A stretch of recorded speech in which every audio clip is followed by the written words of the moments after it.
Hi, and how are you?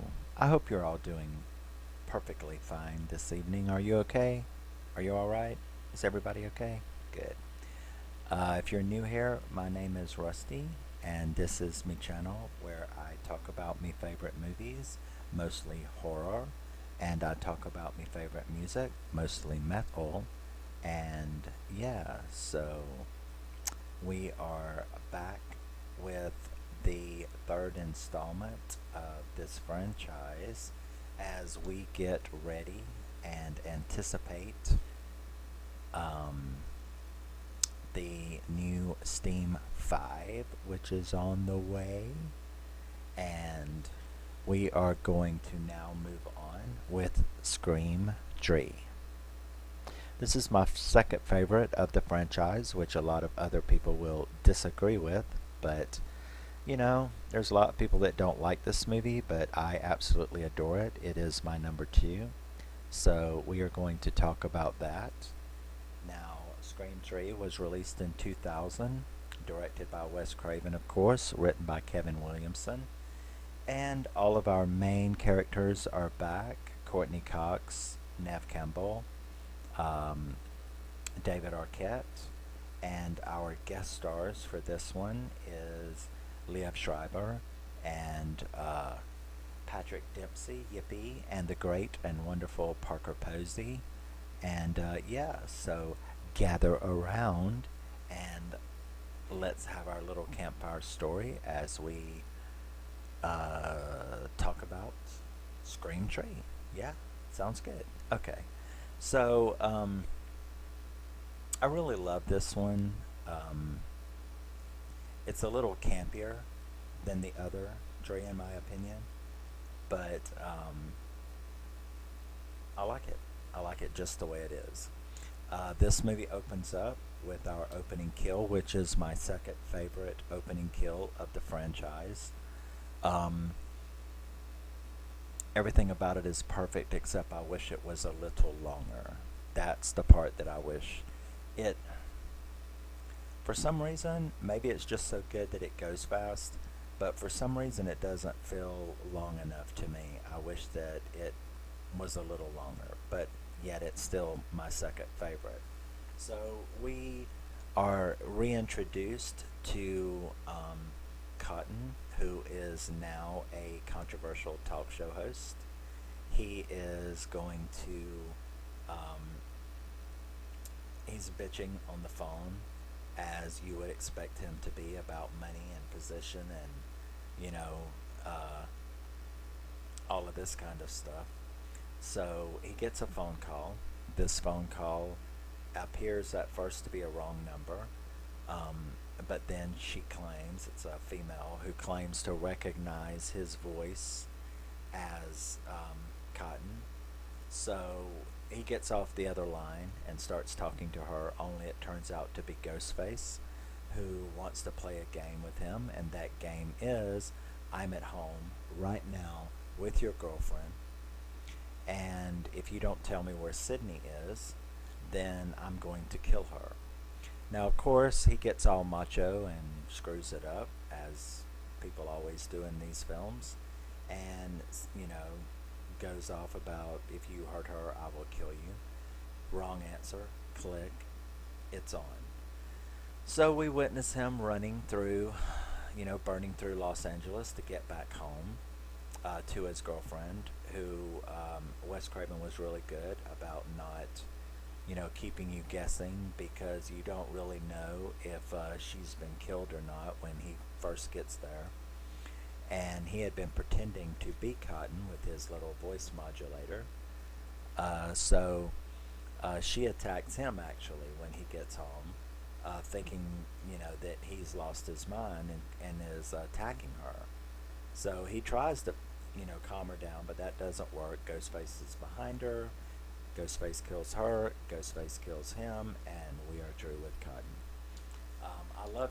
I love that character, and Wes Craven is just about as bad as Josh Whedon. Um, if you're a Buffy fan or know any Buffy fans, they can tell you Josh Whedon got a lot of backlash from his propensity to kill beloved characters that you wouldn't expect to be killed in a show. So, and I remember back when that backlash was going on, he gave his reasons for it. And that was, he's like, I'm not going to play that game. That game being, characters are untouchable and, death is expected. He wasn't going to do that. He said that death was ugly, death was mean, and death was painful. And so when Josh killed off people like Buffy's mom, Joyce, when he killed off Tara, when he did these kinds of things, and he killed Anya at the end, he blinded, he blinded Xander, he turned Oz into a werewolf. It was, Josh was really what people would call very mean, because to the fan base, Buffy's mom, Tara, and so it hurt, and that's what he said death was, and that's what he wanted to get across to the audience, is that this horror movies and series and stuff like that, death was expected and not painful, and you could see it coming, and he didn't want to do that. He wanted to make death real and painful for the audience, and that's exactly what he did. And Wes Craven was kind of that way with Drew Barrymore. You have to have these kills, but I remember when everybody saw the first, the original Scream, if they didn't know anything about it, it's Drew Barrymore, for gosh sakes, you know what I mean? So it was just assumed that she was going to be the, one of the stars, and instead she's dead in 15 minutes. And, so he killed off Cotton. He did it to me in the second one when he killed Randy, which I still think is a mistake to this day, but he killed Randy, and that was really upsetting to me. So Wes Craven was a little bit like Josh Whedon in that fact, and that is that he did not mind bumping off characters and hurting you with it. So, so he did that. And we are then introduced, now that Cotton is dead, we are introduced to what's happened to Gail. Okay, so we are introduced to Gail's hair. Gail's hair is, in my opinion, a separate character in this film. And it's probably the only other film where I've had such a, that there's been such a backlash against someone's hairstyle. The other would be the lead actress of The Craft. If you've ever seen The Craft, I don't mean to, ruin it for you, but if you go and watch The Craft, it was absolutely, she had her head shaved because she had just, done a movie, and so she had to wear a wig, and that wig was so awful. The style of it was awful. It looked like something purchased from, the dollar store or something, and the style that they chose for it, I mean, my God, this is the one time that Gail's hair in this movie would have at least helped another actress, because why you would wear a wig like that and have it upswept so that the wig line is so ridiculously obvious. You should have given Gail's bangs to her, at least that would have helped. But yeah, where Gail's is concerned, bangs, eyebrows, bangs, eyebrows, bangs, eyebrows, not bangs top of your head, bangs, eyebrows. That's the way it goes. Now, I know that during that time, there was this little fashion trend going on. If you've ever seen, like Madonna's video for, Madonna had that style for a while, but she did it right, and the models and stuff did it right, and even some guys had it, and that was half bangs where they're like halfway, and if you see Madonna's video for Revolver, it's a perfect example of that style being done correctly. But Gail's hair was not half bangs. Gail's hair was, you know, at the top of her head. It was absolutely awful. I've never seen anybody before or since with that. I can't. Why she did that or why she was allowed to do that is beyond me. But that's a little bit of side road trivia there on a couple of things, and we haven't even begun, have we? So Gail discovers, learns about Cotton's death. So she goes out to where they are making a staff jury movie, where we are introduced to our core victim group and main characters pretty much all at the same time. Gail goes out there to see what's up, and we see what's become of Dewey. Dewey is back, of course, and he is now a consultant on staff jury, and he seems a lot better in this sequel, in this installment. I don't mean better as in better character-wise. I mean he better as a person. Dewey was so sad and damaged in the second, you know, in Scream 2. The PTSD was high and hard on him, and he looked so sad and damaged for various reasons. And so he seems to have evolved and gotten better. And so he's now the consultant. We are introduced to Tyson and Sarah and Angelina and Tom. These are the actors that are going to be playing our characters in Stab Tree, and Sarah. And and we're also introduced to Lance Henriksen, who is playing John Milton, the studio head. And we are introduced to Roman. He is the director of the movie. So, and we are introduced to Patrick Dempsey as Mark Kincaid, Detective Mark Kincaid. So we sort of like all at once we get all of our main characters, almost, pretty much like the original movie at the school when everybody is introduced. So that's a particular way that Wes liked to introduce his characters. He pretty much gave them to you all at the same time. And we get to meet all of those, and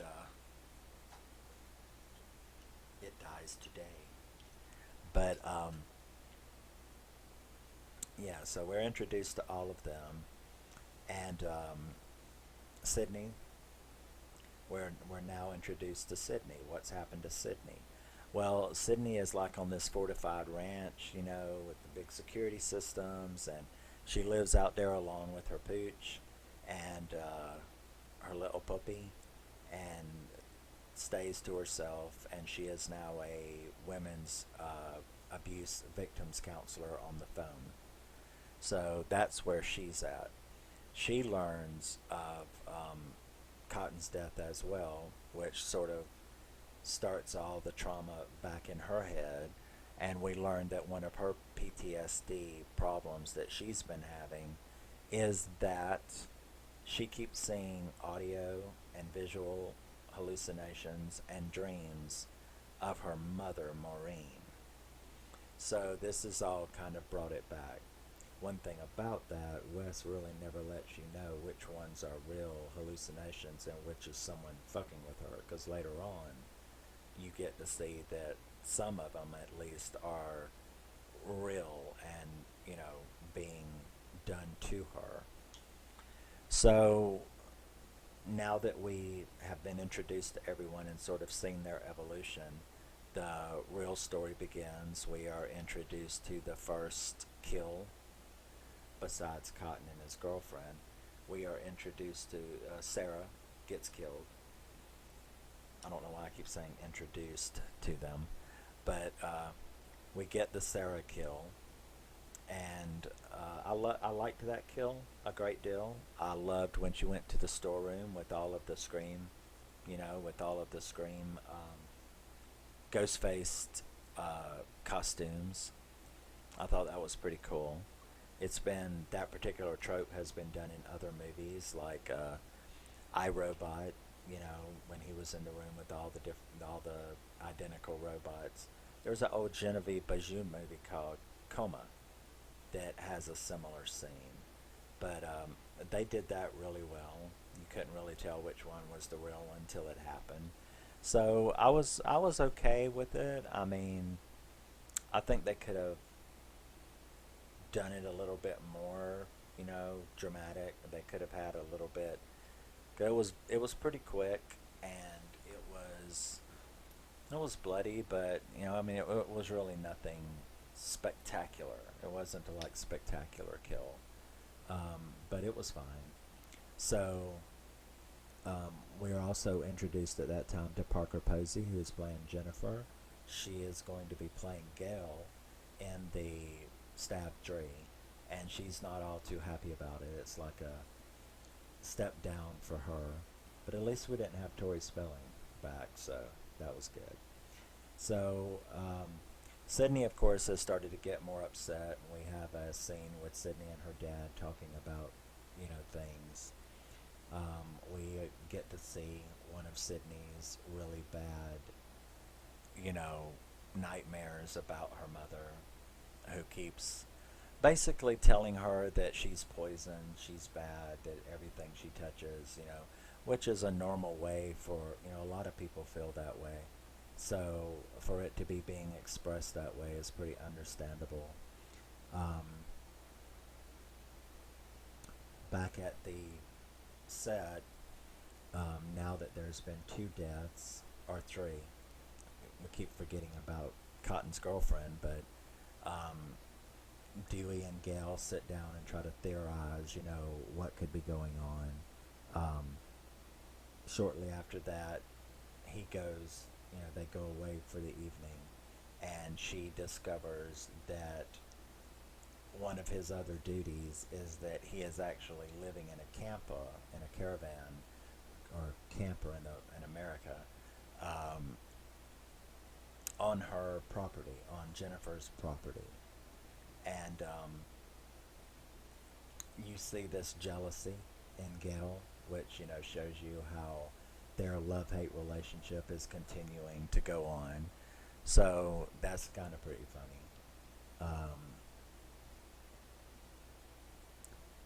Roman gets accused because when Sarah was killed, the way that she was tricked into coming, into the studio by herself was that she got a phone call from Robin.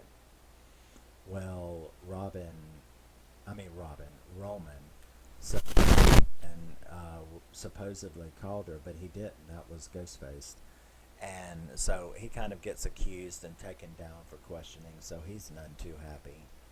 Um, then we have Sydney doing her job on the phone, only to have a caller call her on the telly, and it turns out to be Ghostface. So he has found her.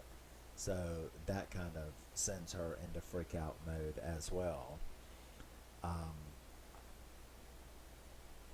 so Gail is caught spying.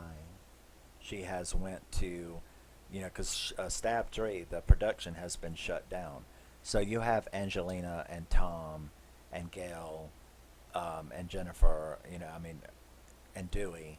They're all out there at Jennifer's place in the hills, where they are commiserating, and Gail is there, but nobody knows it, 'cause she's like spying on them through the windows, and she gets caught by the bodyguard. So Jennifer has not only a real Hollywood bodyguard, but Dewey is staying on the property as well.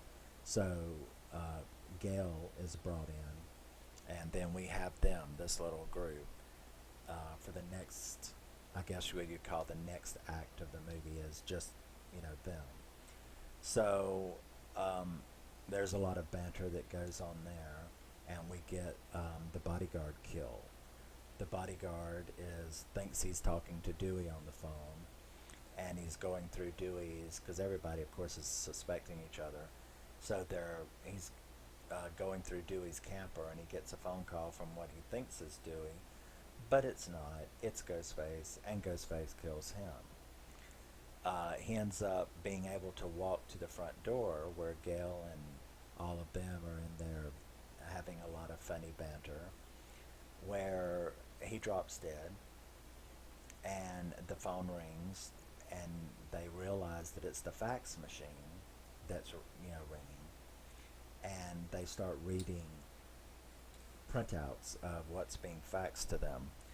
So that's a pretty funny freak out scene. They all go outside where the pool is, and they come back in, and they're reading it, and it's like Ghostface is rewriting the Stab 3, the Stab 3 screenplay. So they're not really sure. It just says that only one of them is going to live, and they actually, lucky for them, they don't follow the instructions, and they all go back outside except for Tom, who runs back in because he wants to know what the last line is. Because it said that there's one that's going to live, and that would be the one who smelled the gas, and then the whole house blows up, and Tom is blown up with it. So they're all blown up. They go running, scattering, stuff like that. Dewey falls down the hill. Gail is attacked by Ghostface. Dewey shoots him several times and gets down there to Gail, and then Jennifer comes up, where some more cool banter goes on, and we get to see, unlike the first two movies where Gail got socked by Sydney, Gail gets to punch Jennifer in the face. So that was pretty cool to get to see. So yeah, I liked that. And then Ghostface, of course, is gone again. We find out later, how he seems to be so superhuman, but he's not really. Why doesn't anybody aim for the head? I don't know. I mean, in a situation like that, I'm going to aim for the head. But regardless, Ghostface is gone. And this is where we get this first little thing about Angelina. She suddenly appears down there where she really shouldn't be. And Dewey even says that. He's like, how did you get way over there? And that's when that's when those who follow that fan theory side of things, that's where, and I am one of those actually, I like being in that camp. Suspicions about Angelina. So, they, the detective, now that all of this has happened, the next day the detective, he's like really good. He starts demanding to know where Sydney is. And finally Dewey says that he will go and call her, but he doesn't really have to because she shows up at the front door. So that was pretty, cool little scene. And she's in there, and there it goes. So now we have her in the mix. You really don't get to see a lot of Sydney.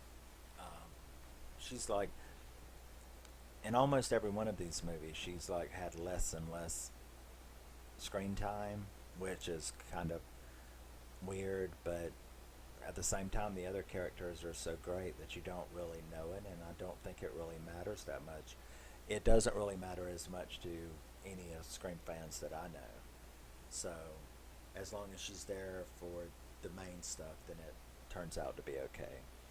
So, she shows up, and she finds out that her mother, there's pictures of her mother when she was a lot younger, and it comes out that there was a couple of years, that she had left and came and went somewhere, but nobody knew.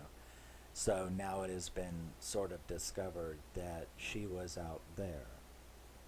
And as a matter of fact, the pictures on the wall, a little trivia, the pictures on the wall of her mother at this young 17, year age type thing is actually young promotional pictures of the actress who plays her mother. So that was pretty cool. Or that's a little bit of trivia. The pictures on the wall are actually young pictures from the actress who is playing Sydney's mother. So Sydney goes to the set, and that's when we get to see a little appearance by Randy. Randy is there. His sister shows up, and from the hometown, and has brought a tape that to give to them, and that's when we get to see Randy. So we get to see the Randy tape, which was really cool, and he talks about the trilogy rules, which was kind of cute to read, or not to read, but to see. And it kind of really got you thinking, okay, what was this tape about? I think this tape was kind of explaining what's going on in this movie to kind of get you to... Wes Craven was just really good about how are we going to change things up in the movie. And listening to the Randy tape was his way of going, this is what I'm doing to you this time. So, put on your thinking cap and don't think you know what's going on, because you don't. So that's pretty cool. Gail and Jen team up at this time and start trying to look into things themselves, and they get into the studio where we get to see a cameo by Carrie Fisher. So Carrie Fisher, Miss Princess Leia herself, gets to have a little cameo in this movie where they want to know who this girl is and what did she have to do with this studio. So that's when they are informed that yes, she was in this studio, but her name was Rena Reynolds. That was her. That were directed by John Milton, the studio, who's doing Stab 3. So she worked for them, and we get to find out that little bit of information to go with our what the hell's going on. So what's the next good scene? Our next scene, which puts even more power behind the Angelina theory, and that is that Sydney is in the bathroom and someone's in there. And what is interesting that a lot of people notice is the shoes, you see, because Sydney notices that there's someone in one of the stalls, and she sees them picking up their shoes, and these were the shoes that we've all come to know that he wears, that Ghostface wears. So, she ends up getting out her pepper spray, her claret, mace. She gets that out and kicks open the door, and it's Angelina. Not only is it Angelina with them damn shoes on, but it's Angelina with a Scream costume, a Scream mask. So that was pretty food for the theory, you know what I mean? Because, and when we get to the end, I will, tell you the theory. So after that scene gets taken care of, we get the big, the set design that they did, where they recreated the original set and the original home, such as Sydney's bedroom. Phenomenal. And that would freak anyone out. I mean, if you think about it, if you went somewhere and somebody had recreated your teenage home or something to perfection. It would be awful. Can you imagine, walking into your 17-year-old's room, perfect with all of your stuff and everything? As it would trip me out. I'd probably grab a bunch of shit too that I wish I'd still had today. So, but that was neat, and we get the big Sydney is attacked again in her own bedroom, which is a replica of her original bedroom where she was attacked. PTSD's got to be all up in these people, is all I got to say. So, and then even while she's there, she has another vision. But is it a vision?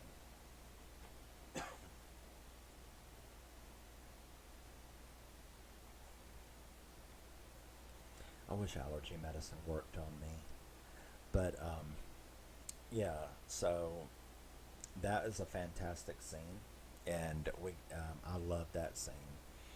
Um, then we get to see Milton and Roman have a nice scene. After that scene was taken care of, and Sydney was rescued, and Ghostface once again has gotten away, and the presence of Angelina. But interestingly, Milton and Roman are up in the studio. So how did Roman? Okay. So Milton and Roman are having this ugly scene where Roman is freaking out about his movie being shut down. And also we find out that it's his birthday. So he's sort of freaking out about all of that, while at the same time having to deal with, you know, Milton being an asshole. So he's going to go off and, have the party when Gail and Jennifer and Dewey come in and start confronting Milton about Maureen, or, Raina Reynolds. Um, he sends Roman on. I guess he doesn't want Roman to hear it. So Roman's like, well, I'm going to go on to the party and to Milton's mansion. So they confront him about her, where he kind of reveals the story. And that was that, yes, Maureen had come out there to Hollywood.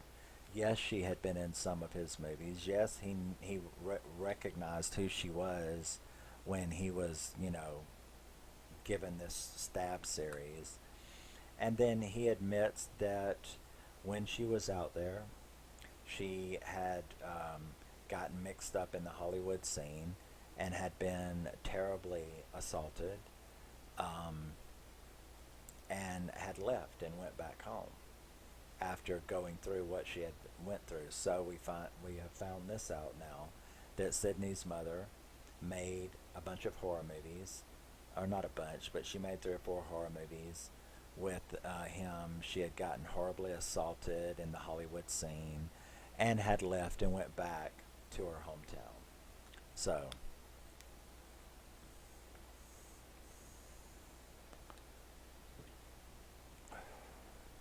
at this time now, we're moving on. Gail, Dewey, Jennifer get a phone call where they are asked by Sydney to come to the Milton mansion. So they head that way, and they arrive there, and we have Roman is there, Angelina is already there, and Tyson is there. So it doesn't take long before stuff starts going south. Um,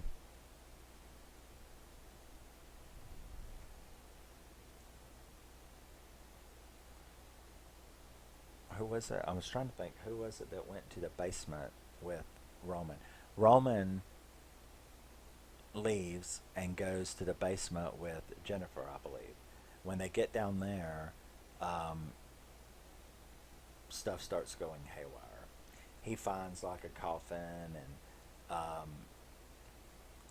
there's just all kind of stuff that starts going on. We have Sydney, finally shows up when she gets a phone call at the station.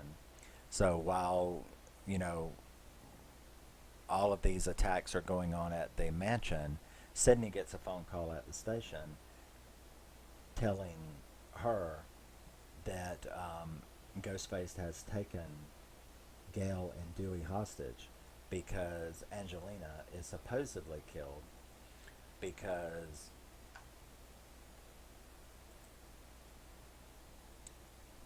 we see her get killed. Tyson gets killed. Roman is killed and is in the coffin that he had found down there amongst all the horror stuff. So that is when the shit really hits the fan, because Sydney has been told that he has Dewey and Gail hostage. She doesn't know it, but everybody else is dead. And he makes her come out there by herself so she can't ask for any help. So she gets there, she sees all the, stuff that's going on, and she comes to the mansion, where she is pretty much almost immediately, when she gets there, she is almost immediately attacked. She ends up shooting. He had made her use a metal detector before she went in, but she still had a gun hidden. So I guess she took two, one on each side of her leg, so that the metal detector, she only had to run it once, and then she threw the gun out for him.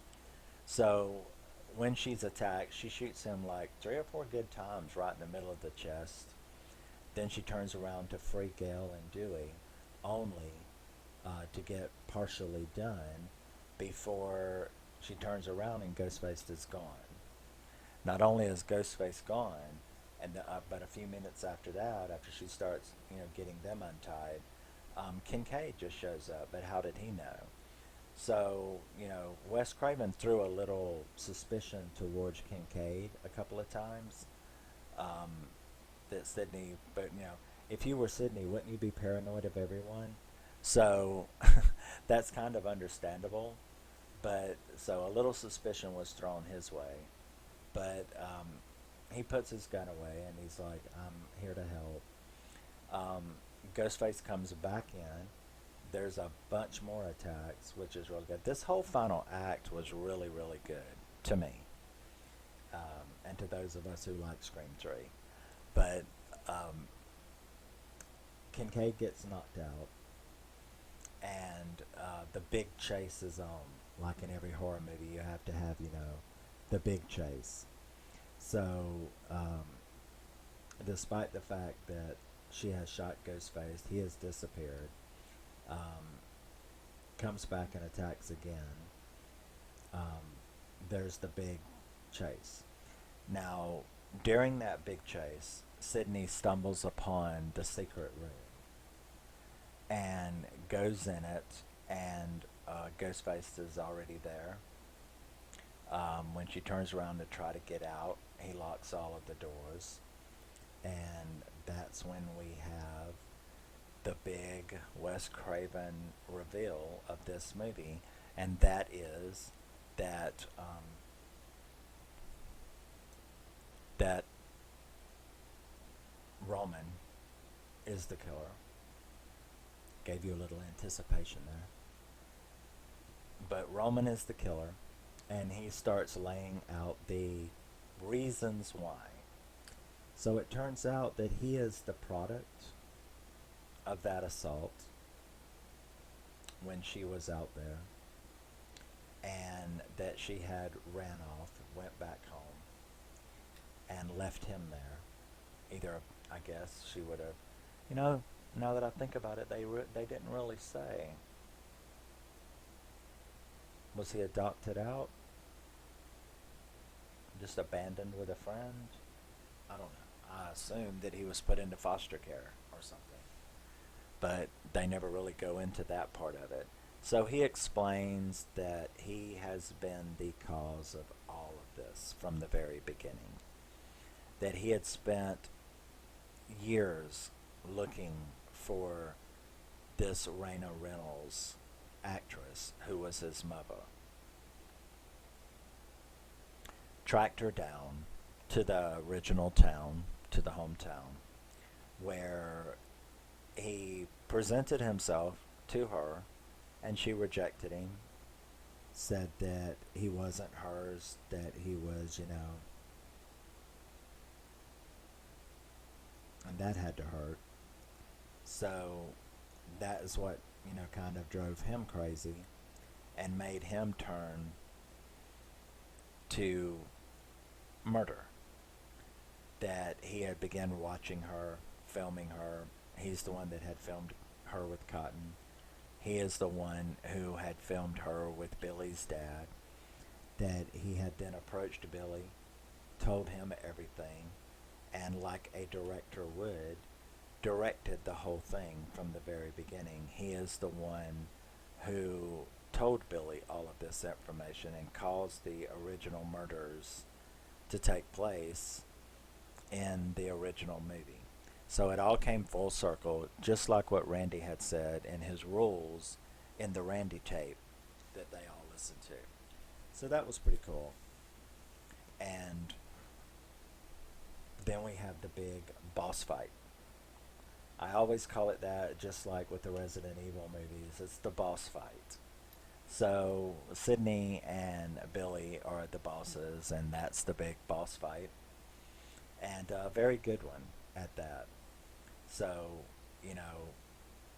he thinks that he has shot her, and just like he had done earlier, after he put a couple into her, she gets up off the floor and vanishes while he's turned around. So he experiences just what she did earlier when he got up and disappeared. He gets angry, starts tearing the room up. She attacks him. There's the big fight again, only to find out she was wearing a bulletproof vest too, just like he was wearing. So there was what was the line she said? I guess we think alike then. And then she stabs him. And he supposedly dies while holding her hand. And, you never really understand these murderous people, but there's usually a catalyst somewhere if you look deep enough. Doesn't excuse or justify anything, but it's there. So, they had this little hand-holding scene as he died, and that was pretty interesting. So, you think it's all over, of course, but it's a horror movie, number one, and it's Scream, number two, so it's not all over. Because he jumps up, and when he does, poor Dewey. So, Dewey starts shooting him, and he's just like popping him 1, 2, 3, 4, 5 times in the chest. And Sidney has to scream at him, hit the head, aim at the head, the head, man, the head. Which is kind of what I said from the beginning, is these people, they never want to aim for the head. I mean, if I lay a couple into a guy's chest and he's still standing, I'm going to aim a little higher. You know what I mean? It doesn't make a lot of sense, but movies is magic and suspension of disbelief is a requirement, right? So there you go. So that was it. It's gone. He's down. He's down for good with a bullet hole in his head. And we have the final scene, which is the detective, Mark Kincaid, and Dewey and Gail and Sidney are all back at her little ranch. And she's like making special acts, right? Wes Craven is showing Sidney do these specific things, such as not closing and locking her gate, and not bothering to set the alarm on the door, and it even starts opening, it even opens from the wind, and she just doesn't even bother to go and shut it. Which I guess what Wes was doing at that moment was trying to let you see that things were over and that the danger was gone, and that that's she felt that. She felt that everything is fine finally because the full circle has happened, and there you go. The movie is over and fades to black. It's got a wonderful soundtrack. I love the soundtrack for this movie. And there you have it. That is Scream 3, or as I naturally in my accent say, Tree. That is Scream Tree. And yeah, all is well and done, and the trilogy is over. Until that, of course. But yes. So, what do you think about it? I know a lot of people had problems with this movie besides Gail's hair. Um, I didn't. Like I said, Scream 3 is my second favorite, which I'll do my ranking at on the fourth one, which I'll try to do tomorrow. So, yeah, I loved one of the best things about this franchise is that I really love the character progression of our main people. Um, Starting out in the original, Sydney and Gail and Dewey, and how they progressed from 1 to 4. Um, they did it so fantastically. I mean, Wes, it's like every time he came back, he him and the writer, how they progressed these characters was very believable to me, and I found it perfect. You know, the way that Dewey and Gail and Sydney have progressed through these movies seemed like that's exactly what would have happened. They have been through so much, and yet they have managed to come out the other side and actually grow and mature and evolve as people without losing their minds completely. um, I think a lot of people can, identify with that. People go through so much, and then they let it destroy them. And then there's people that go through so much, and they still manage to keep on doing the Energizer Bunny thing and keep going. And so, yeah, that's I think Wes Craven did a fantastic job in making, especially these three characters, and making them progress that way. And I think it worked perfectly. So, yes, thank you for tuning in and listening to me ramble about Scream 3. Like I said, it is my second favorite of the franchise. I do love it. And we will be back with Scream 4 as soon as I film it. And there we go. The year 2000, Scream 3. And yes, I will be back with Scream 4. Uh, I'll try to film it tomorrow, and I appreciate anyone who watches this later. Um, Let me know what you think about Scream 3. Where does it fit in your thing, in your ranking? How did you feel about the character evolution and progression of our main people that we've had for the whole franchise? What are your thoughts on it? Let me know, and I will see you in the next one. Love you, miss you, bye. Take care of yourselves.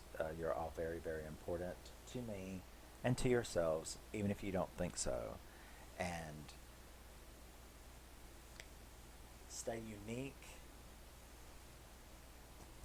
stay freaky, be unique, okay? Don't cut your bangs up here. And don't follow fads, man. Be your own person. Be the only one of you. Because that's the truth about everyone, you know? But you don't need to just know that. You need to be that. Don't just, be the only you that there is. Don't follow fads. I have been just like this for 20 years. Well, isn't that out of style? What, being a skate punk? I don't care. I am I was who I am back then, and I'm still who I am now. So, yeah, uh, you're very special. Stay special. Love you, miss you, bye. See you in the next one before this is 5 hours long. And see you then. What's the saying? Keep screaming, keep rocking, keep screaming, but only when appropriate. Bye.